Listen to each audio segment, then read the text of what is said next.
Hello friends, आज हम पढ़ेंगे जनरल एप्टीट्यूड का एक टॉपिक है क्लॉक। क्या टॉपिक है? क्लॉक। ये बहुत ज़्यादा इम्पोर्टेंट है। इम्पोर्टेंट किसके लिए है? ये CSIR नेट और गेट के लिए बहुत ज़्यादा इम्पोर्टेंट है। तो क्लॉक में हम 3 तरीके पढ़ेंगे। पहला कौन सा है कि अगर अपन को टाइम रेंज जो है, टाइम रेंज गिवन हो तो पूछेगा क्या?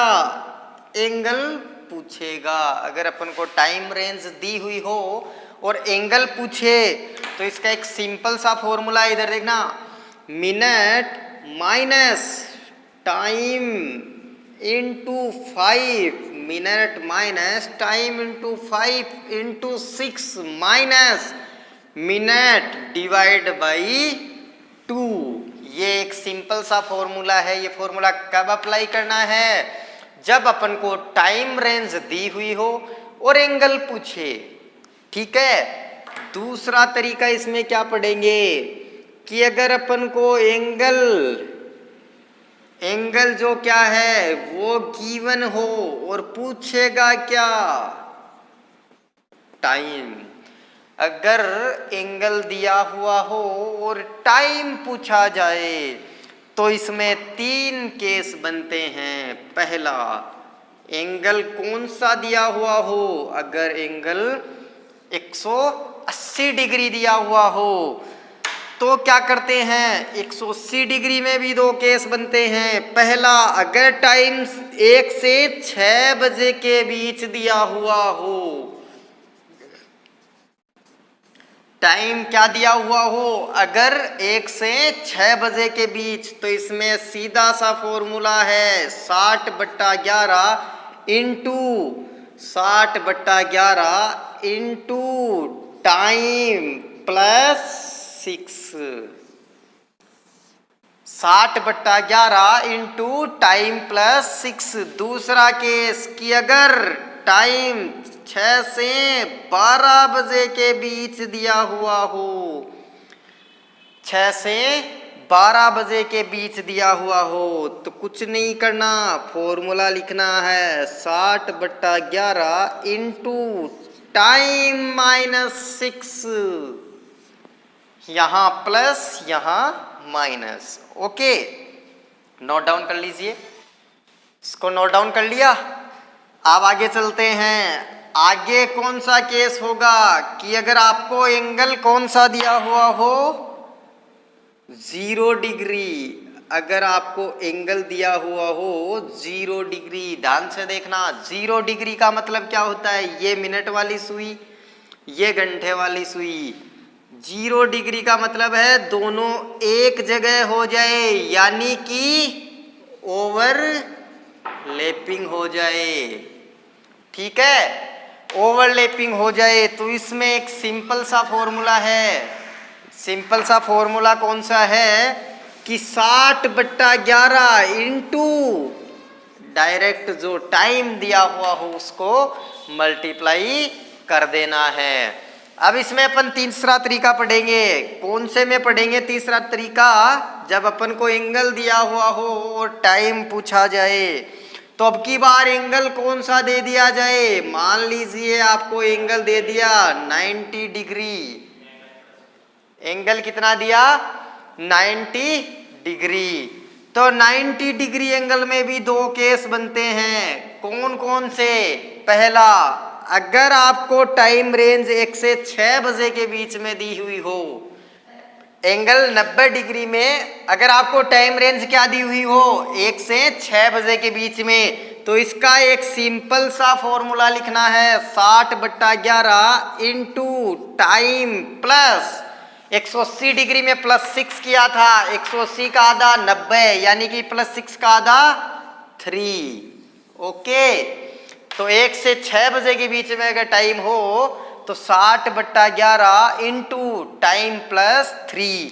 दूसरा केस क्या बन रहा है इसमें? दूसरा केस है अगर टाइम रेंज 6 से 12 बजे के बीच दी हुई हो, 6 से 12 बजे के बीच, तो कुछ नहीं करना, 60/11 इंटू टाइम -3। नोट कर लो। ठीक है, आगे चलें। अब अपन तीसरा तरीका पढ़ेंगे क्लॉक ज्ञात करने का।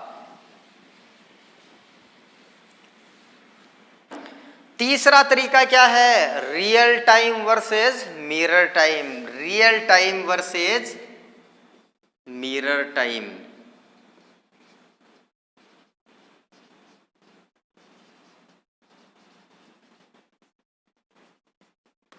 Real time versus mirror time. Real time versus mirror time में भी कितने केस बनते हैं? 2। पहला कौन सा है कि अगर आपको टाइम 1 से 11 बजे के बीच दिया हुआ हो, 1 से 11 बजे के बीच दिया हुआ हो, तो आपको कुछ नहीं करना। एक छोटी सी बात ध्यान में रखनी है कि 11.60 में से जो आपको टाइम दिया है, गिवन टाइम, उसको घटा देना है। अगर कब? जब आपको टाइम 1 से 11 बजे के बीच दिया हुआ हो, तो 11.60 में से जो गिवन टाइम आप घटा दोगे तो आपको कौन सा टाइम मिल जाएगा? Mirror time. दूसरा केस क्या है इसमें? दूसरा ये है कि अगर आपको टाइम 11 से 1 बजे के बीच दिया हुआ हो, 11 से 1 बजे के बीच में अगर आपको टाइम दिया हुआ हो, तो इसमें कुछ नहीं करना, आपको 23.60 में से गिवन टाइम को घटा देना है। ठीक है, नोट कर लो इनको। और अभी हम इसके क्वेश्चंस करते हैं। पहला क्वेश्चन क्या है कि 4:22 पर 4:22 पर एंगल कितना होगा? क्या है? 4:22 पर एंगल कितना होगा? ऑप्शन आपको दे देता हूं, 5 डिग्री, बी 1 डिग्री, सी 3 डिग्री और डी 4 डिग्री। चलिए अब इसको सॉल्व करते हैं। पहला रूल मैंने आपको लिखवाया था, जब आपको टाइम गिवन हो और एंगल पूछे तो फॉर्मूला क्या लिखवाया था कि minute minus time into 5 into 6 minus minute divide by 2। ये फॉर्मूला लिखवाया था। पुट करते हैं इसमें वैल्यू। मिनट कितनी दी हुई है? 22 माइनस टाइम कितना दिया हुआ है? 4 इंटू 5 इंटू 6 माइनस मिनट कितनी दी हुई है? 22 डिवाइड बाई 2। सॉल्व करते हैं इसको। 22 माइनस 20 इंटू 6 माइनस 22/2। ओके, तो 2 इंटू 6 माइनस 22 डिवाइड बाई 2 यानी 12 माइनस 11। आंसर कितना हो जाएगा? 1 डिग्री। ऑप्शन कौन सा सही है? बी। ओके, दूसरा क्वेश्चन क्या है कि 5 से 6 बजे के बीच, 5 से 6 बजे के बीच ओवरलैपिंग कब होगी? 5 से 6 बजे के बीच ओवरलैपिंग कब होगी? ओवरलैपिंग का आपको फॉर्मूला क्या लिखवाया था? याद करो, इधर देखो, नहीं याद आया तो ओवरलैपिंग का फॉर्मूला था 60/11 इंटू टाइम। ये फॉर्मूला था। इस फॉर्मूले में इसको फिट कर लीजिए। 60/11 इंटू, ध्यान रखना टाइम वो ही लेना है जो पहले दिया हुआ हो। कौन सा लेना है? जो पहले दिया हुआ हो, यानी 5। ठीक है, सोल्व कर लो। 11 दूनी 22, 11 7 77, 3/11। ये क्या हो गई?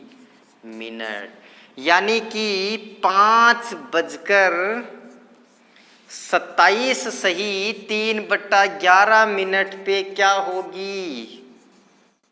ओवरलैपिंग। ठीक है। तीसरा क्वेश्चन देखो भाई, इधर तीसरा क्वेश्चन क्या है कि 9:20 पर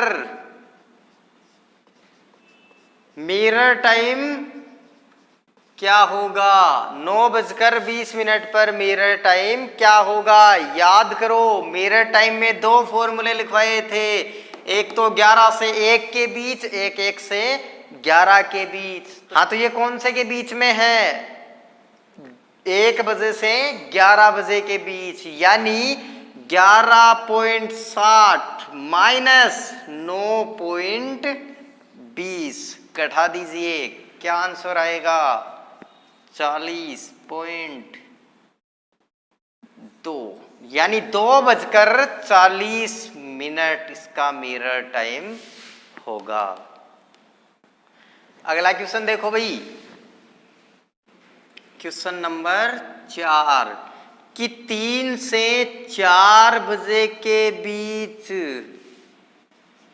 3 से 4 बजे के बीच 90 डिग्री का एंगल कब बनेगा? 3 से 4 बजे के बीच 90 डिग्री का एंगल कब बनेगा? तो मैंने 90 डिग्री के एंगल में दो सूत्र लिखाए थे, कब कब के। एक तो टाइम रेंज 1 से 6 बजे के बीच में दी हुई हो, एक टाइम रेंज 6 से 12 बजे के बीच में दी हुई हो। तो इसमें कौन सा फॉर्मूला लगेगा? 1 से 6 बजे के बीच वाला, और वो फॉर्मूला क्या था? 60/11 इंटू टाइम प्लस 3। ठीक है, अब इस फॉर्मूले में वैल्यू पुट करते हैं। 60/11 इंटू टाइम क्या है?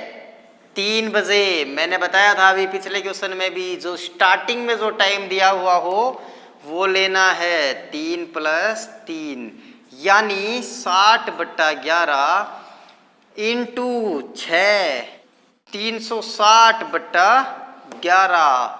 360 में 11 का भाग दे देना, 11 तिया 33, 32, यानी कि 3:32 सही 8/11 मिनट पर क्या होगा? 90 डिग्री का एंगल बनेगा। ठीक है, ओके, मिलते हैं नेक्स्ट क्लास में।